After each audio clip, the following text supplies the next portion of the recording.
Hello दोस्तों, देखिए पिछले वीडियोस में हम बात कर रहे थे वाटर लॉक्ड सॉइल के बारे में। वाटर लॉक्ड सॉइल के बारे में हम लोग बात कर रहे थे। हमने बता दिया था कि वाटर लॉक्ड सॉइल क्या होती है, उसका कितना एरिया है, इन सभी चीजों के बारे में हमने बात कर ली थी। अब हम बात करेंगे कि वाटर लॉक्ड सॉइल जो होती है उनके बनने के क्या कारण होते हैं। जो आपकी जलाक्रांत मृदाएं होती हैं उनके बनने के क्या कारण होते हैं, उनके बारे में बात करेंगे और उनके क्या गुण होते हैं, क्या उनके कैरेक्टरिस्टिक्स होते हैं, उनके बारे में हम लोग बात करेंगे। ठीक है, देखिए नंबर एक जो आपका बनने का कारण है वह है असमान वर्षा का वितरण। असमान वर्षा का वितरण कह सकते हैं या वर्षा का होना कह सकते हैं। बिकॉज आप लोगों को पता होगा कि हमारे देश इंडिया में जो आपका सॉरी हमारे देश इंडिया में जो आपकी वर्षा होती है वह आपकी मेनली साउथ वेस्ट मानसून के द्वारा होती है। वैसे तो आपकी दो मानसून के द्वारा होती है, एक तो होता है आपका साउथ वेस्ट, दूसरा होता है आपका नॉर्थ ईस्ट। ठीक है, उसके अलावा कभी कभी वेस्टर्न डिस्टरबेंस के द्वारा भी वर्षा हो जाती है, जिसे हम बोल देते हैं मावट के नाम से जानते हैं। ठीक है, तो असमान वर्षा का वितरण ये है कि देखिए जैसे आपने देखा होगा जो भी आपका वर्षा ऋतु होती है उसमें जो आपकी वर्षा ऋतु होती है उसमें आपने देखा होगा कि लंबे समय तक वर्षा होगी नहीं, और जब होगी तो वह लगभग 2 से 3 या 3-3, 4-4 दिन लगातार वर्षा होती रहती है। तो ये क्या होता है कि जब वर्षा लगातार होती रहती है, जब वर्षा लगातार होती रहती है तो वहां पर यानी कि उसकी इंटेंसिटी ज्यादा हो जाती है। क्या हो जाती है? वर्षा की जब इंटेंसिटी ज्यादा हो जाती है तो ऐसी कंडीशन में क्या होता है, जब वर्षा की इंटेंसिटी ज्यादा हो जाती है तो ऐसी कंडीशन में क्या होता है, ऐसी कंडीशन में जो हमारी सॉइल होती है वह कैसी हो जाती है। जो हमारी सॉइल होती है वह जो है पानी, उसके जो पोर स्पेस होते हैं वह माइक्रो और मैक्रो दोनों दोनों प्रकार के पोर स्पेस भर जाते हैं। किससे? वाटर से फिल हो जाते हैं, जिससे जो आपका निचली भूमियां होती है वहां पर पानी भर जाता है और इस कारण से वहां पर वाटर लॉगिंग की स्थिति उत्पन्न हो जाती है। किसकी? वाटर लॉगिंग की स्थिति उत्पन्न हो जाती है। बिकॉज आपको पता होगा कि जब तक वर्षा ना हो कोई दिक्कत नहीं, लेकिन जैसे ही वर्षा हो जाती है, कम समय में जब ज्यादा वर्षा होती है तो क्या होता है कि जब कम समय में ज्यादा वर्षा होने का कारण भी यही है कि जब ज्यादा वर्षा हो जाती है तो वहां पर जो आपकी सॉइल होती है वह जब निचली होगी यानी कि निचली भूमियों में पानी भर जाता है तो वाटर लॉगिंग का कारण बन जाता है। दूसरा जो आपका कारण है इसका वह है आपका प्राकृतिक जल निकास में अवरोध। प्राकृतिक जल निकास में अवरोध। प्राकृतिक जल निकास में अवरोध का मतलब क्या होता है? देखिएगा, प्राकृतिक जल निकास में अवरोध का मतलब क्या होता है। जैसे हमने क्या किया, औद्योगिक जो भी आपका इंडस्ट्रियल एरिया है वहां पर हमने कई कंपनियां बना ली, कई फैक्ट्रीज बना ली और जो है बड़े बड़े बिल्डिंग्स बना ली। लेकिन बिल्डिंग्स बनाते समय हमने सिर्फ इस बात का ध्यान नहीं दिया कि जब वर्षा का समय होगा तो वहां पर इसका जो पानी होगा वह हमें कहां पर इसका पानी ले जाना पड़ेगा। तो उस चीज का हम उचित जल निकास की जब हम व्यवस्था नहीं करते हैं, जो आपका प्राकृतिक जल निकास होता है उसकी जब हम व्यवस्था नहीं करते हैं तो ऐसी कंडीशन में वाटर लॉगिंग की स्थिति पैदा हो जाती है। ऐसी कंडीशन में वाटर लॉगिंग की स्थिति पैदा हो जाती है जिसे हम प्राकृतिक जल निकास में अवरोध, यानी कि क्वेश्चन इसी प्रकार से पूछा जा सकता है कि निम्नलिखित में से जल आक्रांत मृदाओं के बनने के कारण में से एक है। तो उसमें से कोई अलग कारण भी दे दिया होगा लेकिन उसमें से आपको एक चूज करना पड़ेगा, तो जो कि होगा आपका एक सही आंसर। ठीक है, तो वह जो है कुछ इसी प्रकार से हो सकता है। तीसरा है पानी रिसाव में बाधा। तीसरा जो है वह है आपका पानी रिसाव में बाधा। पानी रिसाव में बाधा का मतलब है, यानी कि रिसाव का मतलब होता है कोई भी वाटर के जो रिसने के कई फॉर्म्स होते हैं।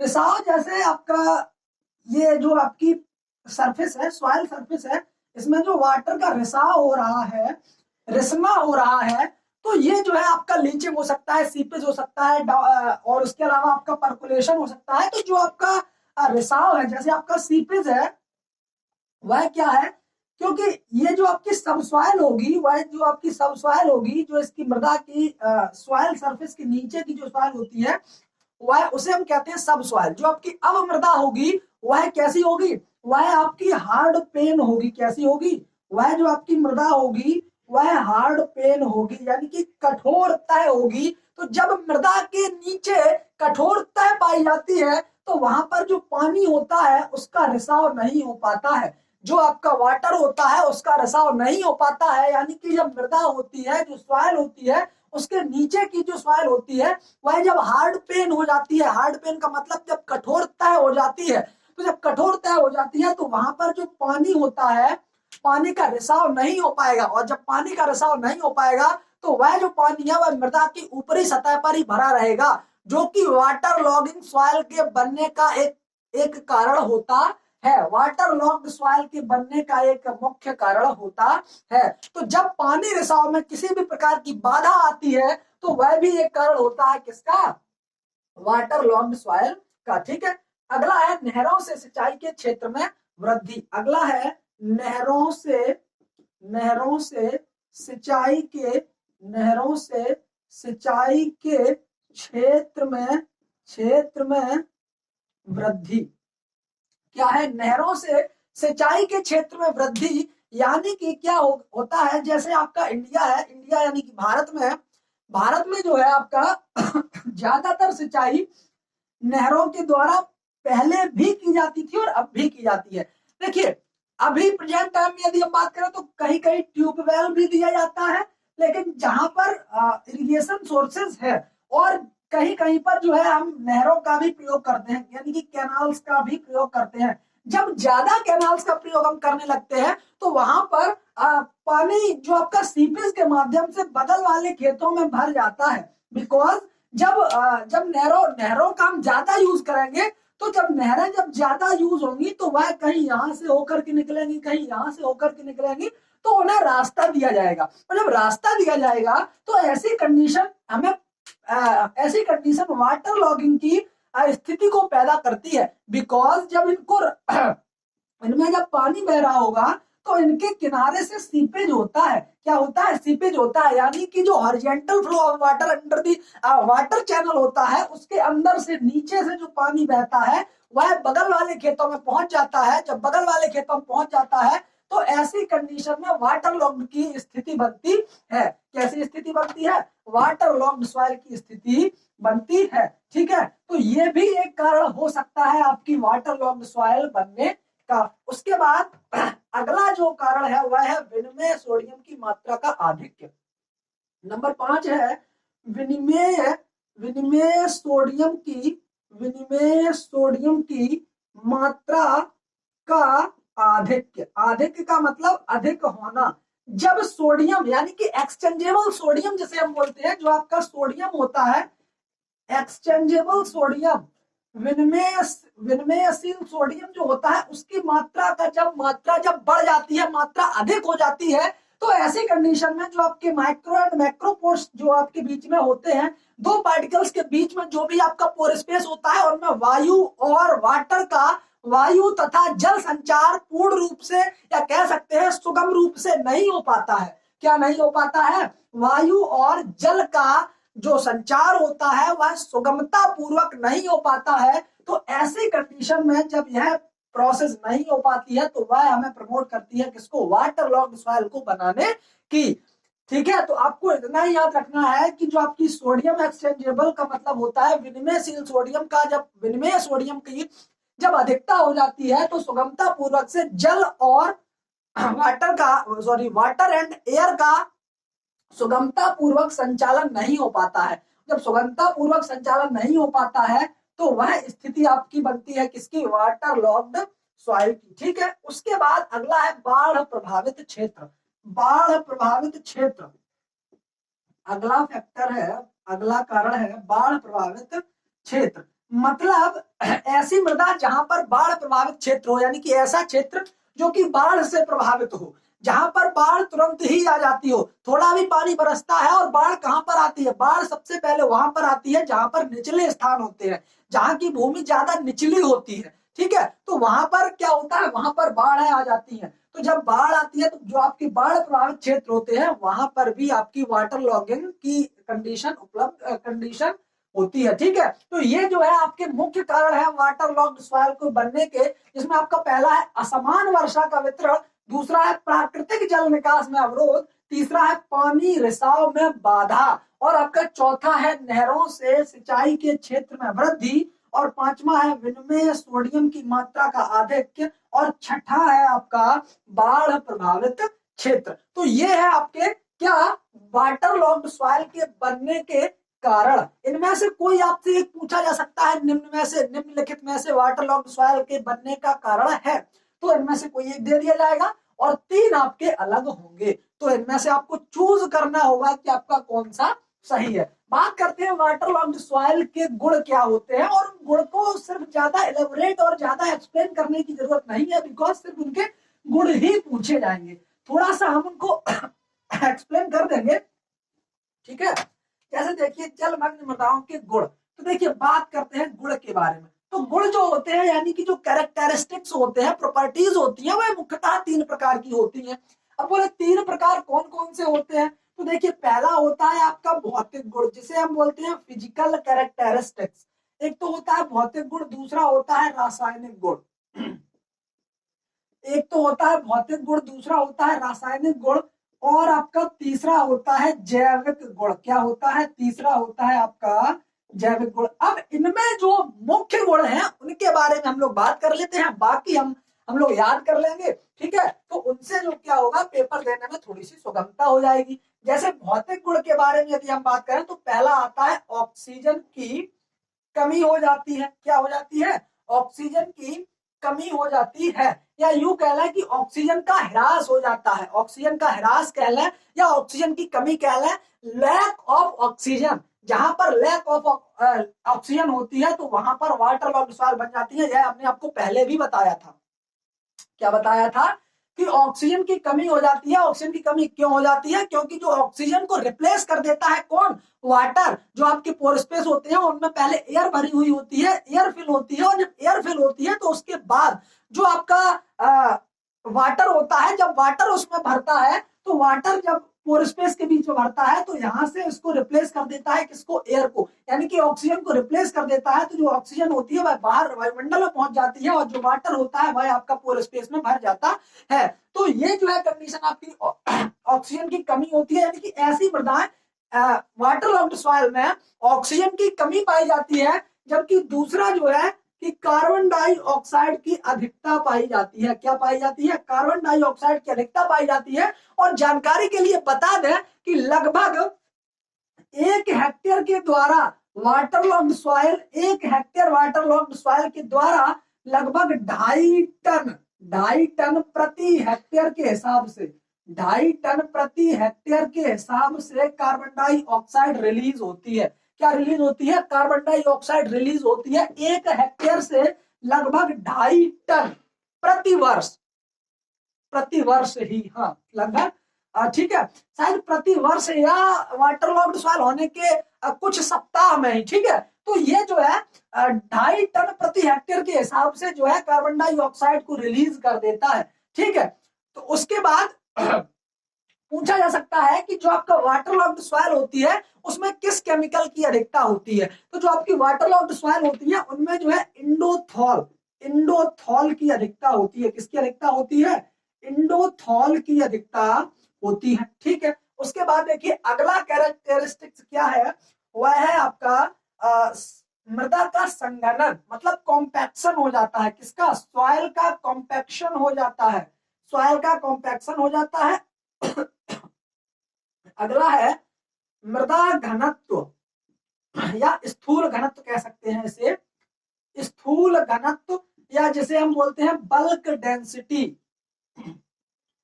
बल्क डेंसिटी का मतलब आप लोग सभी समझ रहे होंगे कि जो भी आपकी मृदा होती है उसका जितना भी डेंस यानी कि उसकी जितनी भी घनत्व होता है वही आपका बल्क डेंसिटी कहलाता है। और बल्क डेंसिटी यानी कि जो आपकी वाटर लॉक्ड सॉइल होती है उनकी बल्क डेंसिटी, उनमें गुण पाया जाता है जो कि क्या होता है, स्थूल घनत्व होता है। ठीक है, उसके बाद होता है आपका पडलिंग। पडलिंग शायद आपने सुना होगा, जिसे हम हिंदी में कहते हैं पंकिल करना। क्या कहते हैं, जिसे हम हिंदी में कहते हैं पंकिल करना।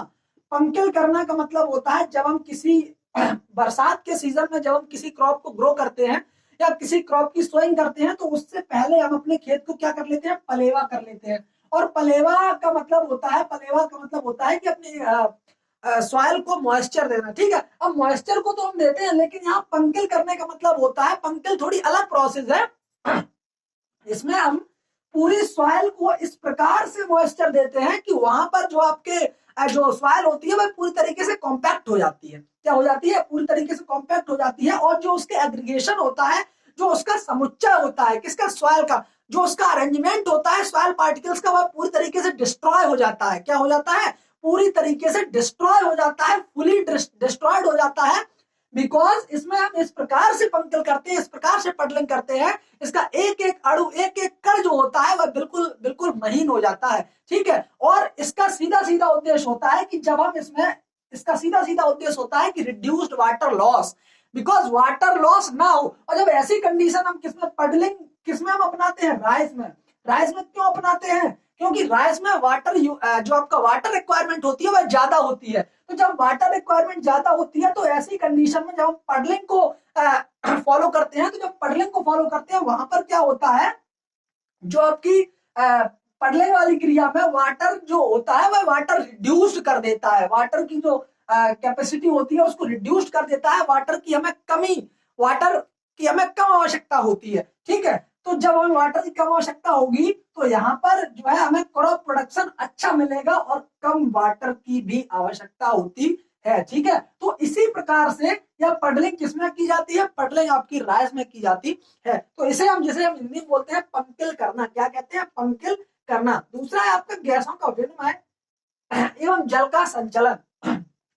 अगला है आपका गैसों का विनिमय। गैसों का विनिमय, विनिमय का मतलब होता है एक दूसरे को देना, इधर का उधर एक्सचेंज करना, ठीक है। तो गैसों का विनिमय भी होता है और आपका जल का संचलन भी होता है। जल का संचलन मतलब एक जगह से दूसरी जगह वाटर का मूवमेंट भी होता है, एक जगह से दूसरी जगह वाटर का मूवमेंट भी होता है, ठीक है। उसके बाद देखिए, अब देखिए ये तो थे आपके भौतिक गुण। भौतिक गुण में आपका पहला था ऑक्सीजन की कमी, दूसरा था कार्बन डाइऑक्साइड की अधिकता, तीसरा था आपका सॉइल कॉम्पैक्शन, चौथा था आपका स्थूल घनत्व और पांचवा था पडलिंग।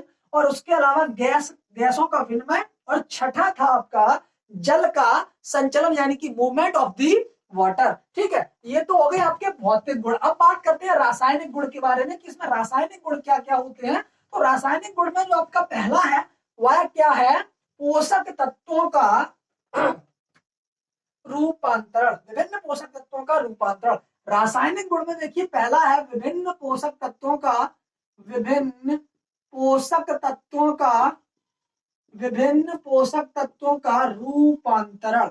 रूपांतरण का मतलब होता है, जैसे हमने आपको पहले वीडियो में ही बता दिया था कि जो आपके जैसे नाइट्रोजन है, ठीक है, तो नाइट्रोजन को हम किस फॉर्म में देंगे, किस फील्ड में देंगे, ठीक है। जैसे आपकी वाटर लॉक्ड सॉइल है, जब वाटर लॉक्ड सॉइल होती है तो वहां पर हम क्या देते हैं, अमोनिकल फॉर्म में देते हैं। किस फॉर्म में देते हैं नाइट्रोजन को, अमोनिकल फॉर्म में देते हैं। जबकि जहां पर ऑक्सीजन होती है वहां पर हम किस फॉर्म में देते हैं, नाइट्रेट के फॉर्म में देते हैं, ठीक है। अब इसकी जो एक्टिविटीज थी, जो इसकी क्रियाएं थी, वो हमने आपको बता दी थी कि जो आपके एरोबिक बैक्टीरिया होते हैं ऑक्सीजन की एब्सेंस में जो कार्य करते हैं वो आपके बैसिलस होता है, स्यूडोमोनास होता है। और जो आपके ऑक्सीजन की उपस्थिति में, प्रेजेंटी में जो आपके कार्य करते हैं वह आपके कौन से होते हैं, नाइट्रोबैक्टर, नाइट्रोसोमोनास नामक बैक्टीरिया होते हैं, जो कि हमारी स्वतंत्र नाइट्रोजन को अमोनिकल फॉर्म से लेकर के NO2 और NO2 के बाद NO3 में कन्वर्ट कर देते हैं, ठीक है। तो ये जो है पूरी प्रोसेस आपकी क्या होती है, यह जो है आपकी विभिन्न पोषक तत्वों का रूपांतरण में आपका, जैसे हमने नाइट्रोजन बता दिया, उसी प्रकार से जैसे आपका फास्फोरस होता है, फास्फोरस आपका कई प्रकार से, ठीक है। सल्फर भी होता है, सल्फर सल्फेट के रूप में, फास्फोरस फॉस्फेट के रूप में, जैसे आपका ऑर्थोफॉस्फेट के रूप में, ठीक है, सुपर फॉस्फेट के रूप में। तो ये जो है आपके विभिन्न पोषक तत्वों का रूपांतरण किस प्रकार से होता है, किस फॉर्म में हमारे पौधे पोषक तत्वों को ग्रहण करते हैं, उनकी बातें थी, ठीक है। अब देखिए अगला जो है इसमें वह क्या है, वह है आपका मृदा का अपचयन, उसके अलावा यानी कि रिडक्शन। दूसरा है आपका मृदा का अपचयन, ठीक है। याद करने वाली चीजें हैं, समझ लेना और याद कर लेना। वैसे यहाँ से क्वेश्चन ज्यादा पुटअप नहीं होंगे, ठीक है, जानकारी के लिए बता दे रहे हैं। वैद्युत रासायनिक श्रेणी, वैद्युत रासायनिक वैद्युत रासायनिक, सॉरी श्रेणी नहीं, वैद्युत रासायनिक, जिसमें आपका मृदा पीएच है, विशिष्ट चालकता है, जिसमें आपका सॉइल पीएच है, सॉइल पीएच आता है, विशिष्ट चालकता, विशिष्ट चालकता, उसके अलावा ईएच। तो ये जो है आपके, आपको समझ में ही आ रहा होगा कि ये जो आपके रसायन यानी केमिस्ट्री से जुड़े हुए कुछ तथ्य हैं। तो यदि इनसे पूछा जाएगा कि इसमें से कौन सा गुण रासायनिक गुण है, तो आपको आसानी से समझ में आ जाएगा। ठीक है, उसके बाद हम बात करते हैं जैविक गुण के बारे में। बात करते हैं जैविक गुण के बारे में। जैविक गुण कौन कौन से होते हैं हमारी वाटर लॉग्ड सॉइल के। ठीक है, तो जो आपकी वाटर लॉग्ड सॉइल के जैविक गुण होते हैं, उसमें जो आपका पहला है वह है आपका कार्बनिक पदार्थों का विच्छेदन। क्या है? कार्बनिक पदार्थों का कार्बनिक पदार्थों का विच्छेदन। विच्छेदन का मतलब होता है टूटना। टूटना यानी कि डीकम्पोजिशन। डीकम्पोजिशन यानी कि कार्बनिक पदार्थ, इंग्लिश में कहा है हम organic matter, organic matter, decomposition of organic matter, organic matter का टूटना, ऑर्गेनिक मैटर का टूटना, यह जो है क्या है? जैविक गुण है। अब ऑर्गेनिक मैटर जब टूटता है तो वह किसमें टूटता है? ह्यूमस में। और जो ह्यूमस के बनने की जो प्रोसेस होती है उसे हम क्या कह देते हैं? उसे हम कह देते हैं ह्यूमिफिकेशन। बाटा ह्यूमस कहते किसे हैं? तो आपका जो ह्यूमस होता है वह लगभग ग्रे ब्लैक कलर का होता है, भूरा काला बादामी। ठीक है, इस प्रकार का होता है। आपने देखा होगा जो भी आपके कंपोस्ट बनाए जाते हैं, कंपोस्ट की जो निचली सतह होती है वहां से हमें ग्रे काला बादामी भूरा कलर का जो है पदार्थ प्राप्त होता है, जिसे हम ह्यूमस कहते हैं। और ह्यूमस के बनने की क्रिया को ही हम ह्यूमिफिकेशन कहते हैं। तो ये जो है आपका पहला फैक्टर या पहला गुण है आपका कार्बनिक पदार्थों का विच्छेदन। क्या है? कार्बनिक पदार्थों का विच्छेदन है। इसके अलावा खनिजन है दूसरा आपका, खनिजन। खनिजन का मतलब क्या होता है? खनिजन को इंग्लिश में कहते हैं मिनरलाइजेशन। क्या होता है? मिनरलाइजेशन होता है। मिनरलाइजेशन का मतलब होता है जैसे आपके सॉइल में कई प्रकार के मिनरल्स पाए जाते हैं, तो जब वह मिनरल्स क्या होते हैं, जब वह मिनरल्स का कहीं ना कहीं डिपोजिशन होता है। डिपोजिशन का मतलब होता है accumulation of minerals, accumulation of minerals. तो ऐसी प्रोसेस को हम कह देते हैं खनिजन, हिंदी में कहें खनिजन, और इंग्लिश में हम कह देते हैं मिनरलाइजेशन। क्या कह देते हैं? मिनरलाइजेशन कह देते हैं। दूसरा है आपका तत्व स्थिरीकरण, यानी कि अगला तत्व स्थिरीकरण। तत्व स्थिरीकरण का मतलब होता है किसी भी तत्व को फिक्सेशन करना। स्थिरीकरण का मतलब होता है, जैसे आपने सुना होगा नाइट्रोजन स्थिरीकरण। नाइट्रोजन स्थिरीकरण करने वाले आपके बैक्टीरिया होते हैं, जैसे जैसे आपका नाइट्रोजन स्थिरीकरण करने वाले बैक्टीरिया होते हैं, जैसे आपका होता है राइजोबियम। जो आपका राइजोबियम बैक्टीरिया होता है वह क्या करता है? नाइट्रोजन का स्थिरीकरण करता है। तो ये जो आपकी प्रोसेस है ये कैसी जैविक गुण रखने वाली प्रोसेस है, बिकॉज इसमें कहीं ना कहीं लिविंग ऑर्गेनिज्म का प्रयोग किया जा रहा है। ठीक है, तो ये जो है आपके जैविक गुण हो गए, हमने आपको बता दिए। जैविक गुण हो गए, रासायनिक गुण हो गए, भौतिक गुण हो गए। ठीक है, उसके अलावा हमने आपको बनने के कारण भी बता दिए, वर्षा का असमान वितरण है उसमें। ठीक है, तो ऐसे कई प्रकार के गुण थे जो हमने आपको बता दिए और बनने के कारण भी बता दिए। सीधा एक टॉपिक और बचा है आपका इसमें, टॉपिक नहीं सॉरी, कुछ चीजें पॉइंट्स बचे हैं, जैसे कि आपका प्रबंध कैसे करेंगे, इसका रिक्लेमेशन कैसे करेंगे, इसका मैनेजमेंट कैसे करेंगे, जो आपकी वाटर लॉग्ड सॉइल होती है उसका हम मैनेजमेंट कैसे करेंगे, उसके बारे में भी हम अगले वीडियो में चर्चा कर लेंगे। आपका वाटर लॉग्ड सॉइल कंप्लीट हो जाएगा। उसके बाद बचा है आपका इरोडेड सॉइल, यानी कि जो आपका इरोजन का मतलब होता है क्षरण। तो इरोजन आपका तीन प्रकार का होता है, विंड इरोजन, एयर इरोजन और आपका वाटर इरोजन। तो इन तीनों कंप्लीट करने के बाद आपका सॉइल साइंस कंप्लीट हो जाएगा। ठीक है, तो ये जो है आपका टोटल का टोटल वाटर लॉग्ड सॉइल यहाँ पर आपका इतना कंप्लीट हो चुका है। कुछ पॉइंट्स बचे हैं मैनेजमेंट के, मैनेजमेंट में बता देंगे, कल तक आपका ये पूरा कंप्लीट हो जाएगा। ठीक है, वीडियो अच्छा लगा हो और यदि अभी तक आप हमारे टेलीग्राम चैनल से नहीं जुड़े हैं तो प्लीज टेलीग्राम चैनल को ज्वाइन कर लें, बिकॉज वहां पर हम डेली क्विज करवा देते हैं और इसका जो है इसका जो मैटर है, कंटेंट है, पूरा का पूरा फोटोज के माध्यम से हम वहीं पर आपको प्रोवाइड करा देते हैं। ठीक है, तो यदि वीडियो अच्छी लगी हो और आपके ग्रुप्स में, आप जितने भी ग्रुप्स हैं आपके, उनमें वीडियो को शेयर कर दें, ताकि जो है जो आपके जितने भी स्टूडेंट है, आपके जितने भी सहयोगी, जितने भी साथी है, उनको पेपर देने में थोड़ी सी आसानी हो। ठीक है, आपसे आगे मिलते हैं अगले वीडियो में, तब तक के लिए जय हिंद, जय भारत, धन्यवाद।